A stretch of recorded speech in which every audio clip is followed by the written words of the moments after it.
મીડિયાને પહેલાં કહેવામાં આવ્યું કે હું પ્રેસ કોન્ફરન્સ કરવા આવી રહ્યો છું અને 1 કલાક પછી નિલેશ કુંભાણી ફરીથી ગાયબ થઈ ગયા। નમસ્કાર દર્શક મિત્રો, સુરત લોકસભાના કોંગ્રેસના પૂર્વ ઉમેદવાર નિલેશ કુંભાણી છેલ્લા 12 દિવસથી ગાયબ છે અને આજે નિલેશ કુંભાણી મીડિયાને પણ રમાડી ગયા છે। મીડિયાને પહેલાં કહેવામાં આવ્યું કે હું પ્રેસ કોન્ફરન્સ કરવા આવી રહ્યો છું અને 1 કલાક પછી નિલેશ કુંભાણી ફરીથી ગાયબ થઈ ગયા। નિલેશ કુંભાણી ક્યાં છે, શું કરે છે એ વાતની હજુ સુધી કોઈને જાણ થઈ નથી અને મોટો સવાલ એ છે કે નિલેશ કુંભાણીને આખરે ડર કોનો લાગી રહ્યો છે। તો આ બધી બાબતો વિશે હું તમારી સાથે વાત કરીશ। મારું નામ રાજેશ શાહ છે અને તમે જોઈ રહ્યા છો ખબરછે.com।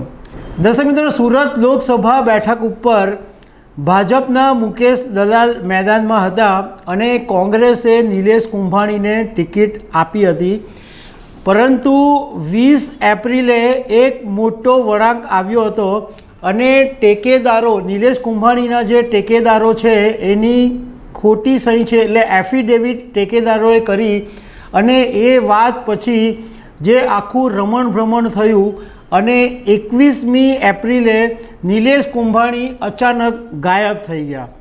એ પછી હમણાં થોડાક દિવસ પહેલાં એમણે એક વિડીયો જારી કરીને એ વાત કરી કે મને કોંગ્રેસના લોકો સપોર્ટ નહીં આપતા હતા, હું હજુ કોંગ્રેસ સાથે જ છું અને ભાજપમાં જોડાવાની જે વાતની ચર્ચા ચાલતી હતી એના વિશે નિલેશ કુંભાણીએ કીધું કે હજુ હું કોંગ્રેસમાં જ છું। નિલેશ કુંભાણી 12 દિવસથી ભાગતા ફરે છે અને હજુ સુધી કોઈ અતોપતો નથી। હવે વાત એમ બની કે એક મેસેજ નિલેશ કુંભાણી તરફથી આવ્યો કે ગુરુવારે સવારે 8 વાગ્યે નિલેશ કુંભાણી માધવ ફાર્મ ખાતે પ્રેસ કોન્ફરન્સને સંબોધન કરશે સુરતમાં। એટલે બધા લોકોને એવું લાગી રહ્યું હતું કે નિલેશ કુંભાણી કદાચ સુરતમાં આવી ગયા છે અને એને અનુલક્ષીને પોલીસે નિલેશ કુંભાણીનું જે ઘર છે એ એપાર્ટમેન્ટની નીચે મોટો બંદોબસ્ત પણ ગોઠવી દીધો હતો, કારણ કે પોલીસને ખબર છે કે નિલેશ કુંભાણીની સામે કોંગ્રેસ, આમ આદમી પાર્ટી અને સામાન્ય લોકોને પણ ભારોભાર આક્રોશ છે, કારણ કે એમના ફોર્મ ખેંચી લેવાને કારણે ભાજપના ઉમેદવાર મુકેશ દલાલને બિનહરીફ જાહેર કરાયા અને કોંગ્રેસની ઇજ્જતના નિલેશ કુંભાણીએ ધજાગરા ઉડાવી દીધા। એટલે પોલીસને એવો ડર હતો કે જો કોઈ સંજોગોની અંદર નિલેશ કુંભાણી સુરત આવશે તો પછી મોટી બબાલ થવાની શક્યતા છે અને વરાછા વિસ્તારની અંદર તો કંઈ કહેવાય નહીં, જો પબ્લિકનો ગુસ્સો હોય તો મારામારી પણ કરી દે અને કપડાએ ફાડી નાખે। આજે જ્યારે નિલેશ કુંભાણીનો મેસેજ આવ્યો કે સવારે 8 વાગ્યે પ્રેસ કોન્ફરન્સ કરવાના છે અને એના 1 કલાક પહેલાં નિલેશ કુંભાણીના એક અંગત માણસનો મેસેજ આવ્યો કે નાદુરસ્ત તબિયત હોવાને કારણે નિલેશ કુંભાણી મીડિયા સાથે વાત કરી શકે તેમ નથી। બોલો, 1 કલાકની અંદર તો ભાઈ બીમાર પડી ગયા। પહેલાં કહે છે કે હું આવું છું, પ્રેસ કોન્ફરન્સ કરું છું અને 1 કલાક પહેલાં એમ કહે છે કે હવે એમની તબિયત બગડી છે તો નિલેશ કુંભાણી આવવાના નથી, એટલે ફરી નિલેશ કુંભાણી ગાયબ થઈ ગયા। મોટો સવાલ એ છે કે નિલેશ કુંભાણી એમ કહે છે કે ભાઈ મારે ડરવાની કોઈ જરૂર નથી, મારા પરિવારને પણ મેં કીધેલું છે કે ડરવાની કંઈ જરૂર નથી, આપણી સાથે કોંગ્રેસ છે।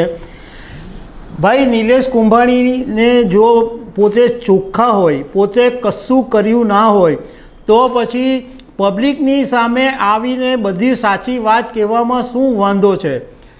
કોંગ્રેસની સામે જઈને પોતાની જે સાચી હકીકત, જો નિલેશ કુંભાણી સાચા હોય તો કોંગ્રેસની સામે જઈને શું કામ નથી કહેતા?